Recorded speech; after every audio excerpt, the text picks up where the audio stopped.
Kriteria orang yang didoakan malaikat. Ada beberapa kriteria orang yang akan senantiasa didoakan malaikat karena kebaikan-kebaikannya.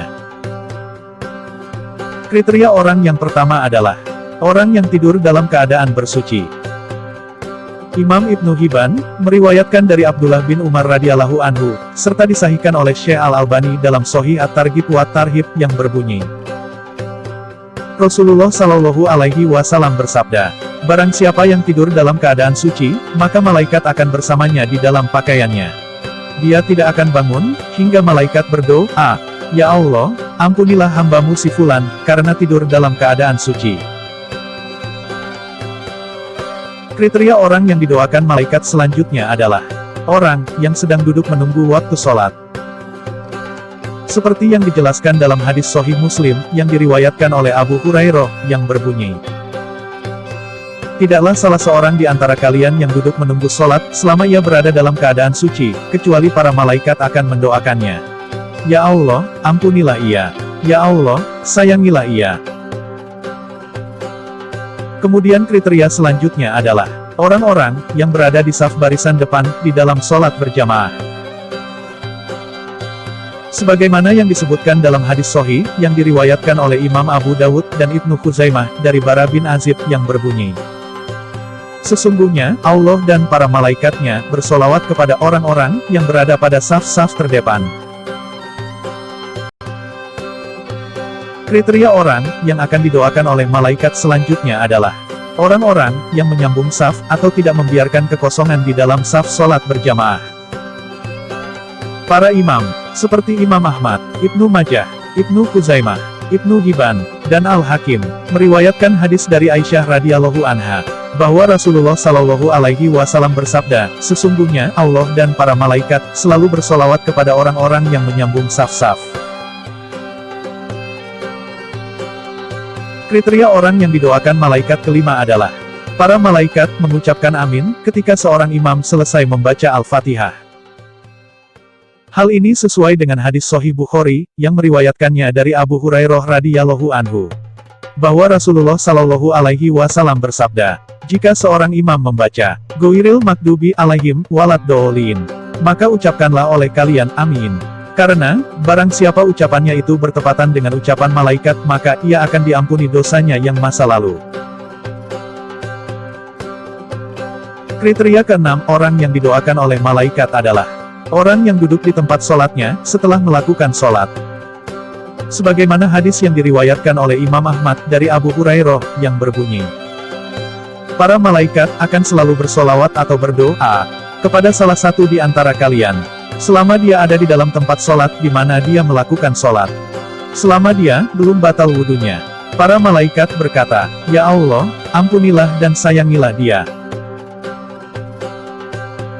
Kriteria berikutnya, orang yang akan didoakan oleh malaikat adalah orang-orang yang melakukan sholat subuh dan asyar secara berjamaah. Imam Ahmad meriwayatkan hadis dari Abu Hurairah, bahwa Rasulullah Shallallahu Alaihi Wasallam bersabda, para malaikat berkumpul pada saat sholat subuh. Lalu para malaikat yang menyertai hamba pada malam hari, yang sudah bertugas malam hari hingga subuh, naik ke langit. Dan malaikat pada siang hari, tetap tinggal. Kemudian, mereka berkumpul lagi pada waktu sholat asyar. Dan malaikat yang ditugaskan pada siang hari, hingga salat asyar, naik ke langit. Sedangkan malaikat yang bertugas pada malam hari, tetap tinggal. Lalu Allah bertanya kepada mereka, bagaimana kalian meninggalkan hambaku? Mereka menjawab, kami datang, sedangkan mereka sedang melakukan sholat. Dan kami tinggalkan mereka, sedangkan mereka sedang melakukan sholat. Maka ampunilah mereka pada hari kiamat.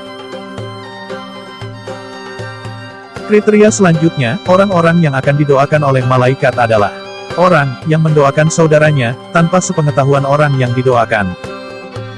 Rasulullah Shallallahu Alaihi Wasallam bersabda, doa seorang muslim untuk saudaranya, yang dilakukan tanpa sepengetahuan orang yang didoakannya, adalah doa yang akan dikabulkan.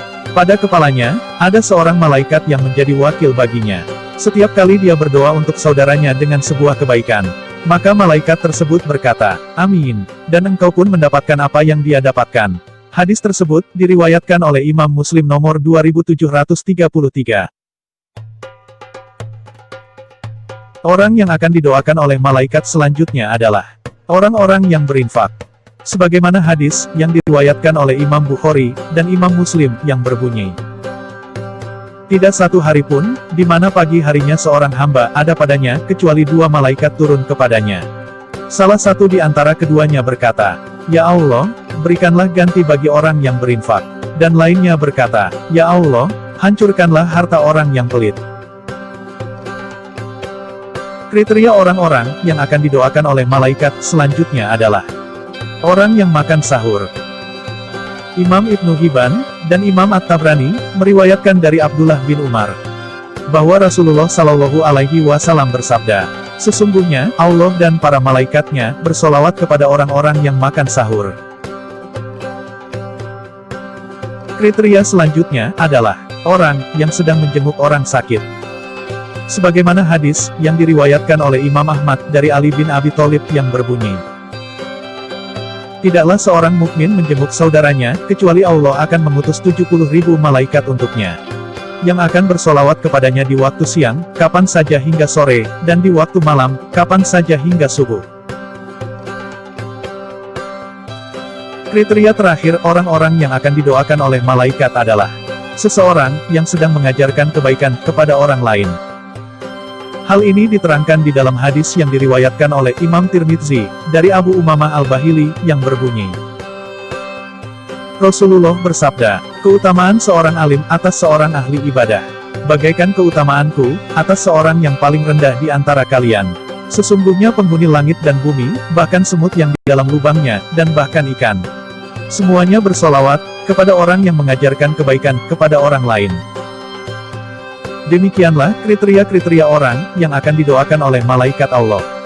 Semoga kita semua bisa termasuk ke dalam kriteria tersebut. Amin. Sampai di sini saja materi yang disajikan dalam video kali ini. Dan tentunya, semoga dapat memberikan manfaat bagi kita semua. Terima kasih.